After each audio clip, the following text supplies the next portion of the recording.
Salut! Ça roule? Alors ce premier épisode, ça t'a plu? Et tu reviens pour la suite? T'as bien raison. Ouais, j'ai bien entendu ce que tu me disais. Tu me disais que c'est bien beau de représenter l'ensemble des étudiants, mais comment ils font pour savoir ce que les étudiants pensent réellement? Pour ça, il y a les états généraux.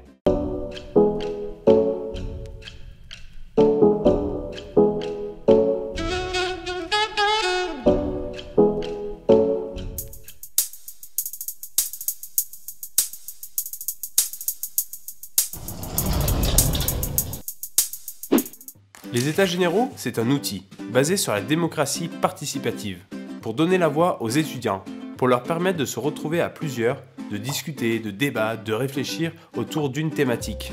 Ils peuvent papoter de tout, donner leur avis sur la formation et même sur leur future profession. L'essentiel est de finir avec un support écrit, des notes, un résumé.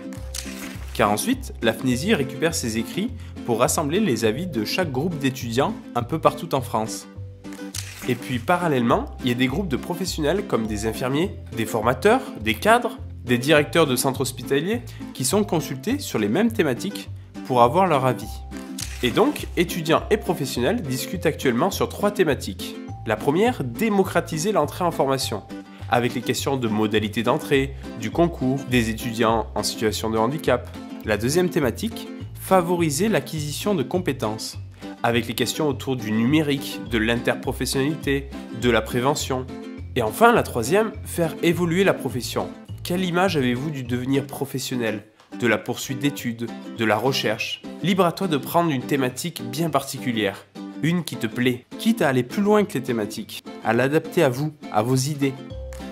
Ouais, et après? La FNESI, elle a une tonne de paperasse, et ça change quoi? T'as vu? J'entends ce que tu penses. En fait, ça change tout. Bon, ils font le tri, ils analysent, ils comparent la vie entre les professionnels et les étudiants, et peuvent ainsi avoir une vision d'ensemble. Ça permet de porter le discours étudiant, de faire remonter leurs propositions innovantes, directement aux institutions, aux politiques. Mais pas que. Quand les états généraux seront finis, ils écriront une contribution, un papier, appuyé sur l'avis des étudiants, pour montrer ce qui ne va pas, ce qui doit être changé et ce qu'on doit garder absolument. Ça a beaucoup de force, car ça exprime l'avis de nombreuses personnes, comme une pétition.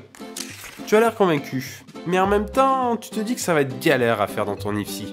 Tu vois mal comment tu dois t'y prendre. T'as vu? C'est la deuxième fois. Il y a plusieurs solutions. S'il y a une asso étudiante dans ton IFSI, tu peux leur demander de l'aide. Mais même tout seul, tu peux le faire. Il te faut peu de moyens.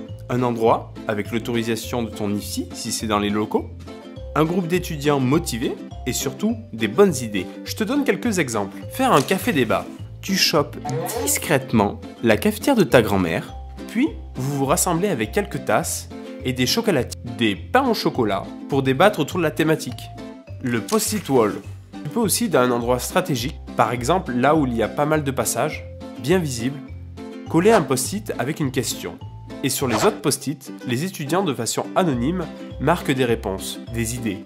Bon, par contre, faut bien communiquer dessus. Mais c'est sympa. Il y a plein d'idées que tu peux retrouver dans les kits, présents dans la description de la vidéo. Et tu peux contacter aussi la FNESI pour t'aider à monter ce projet. Et n'oublie pas d'envoyer tes écrits à cette adresse. Mais surtout, amuse-toi. Allez, je te dis à dans 2 semaines. C'était Crozette!